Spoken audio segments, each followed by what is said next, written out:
Local news for Tuesday the 26th of March. Solway School are the proud new recipients of a garden set, which includes a garden bed, custom-made bench, rubbish bin and $300 Mitre 10 voucher to buy seeds, plants and gardening supplies.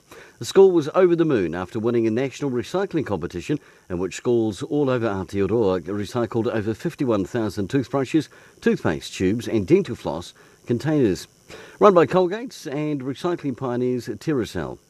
An insect which, since mid-2016, has forced a ban on growing peas in Wairarapa is on the verge of eradication. No pea weevils have been detected in 25 trap crops planted over the 2018-19 season. Federated Farmers Arable Chair Karen Williams says this is great news for growers who took a big financial hit to eradicate this insect pest from New Zealand.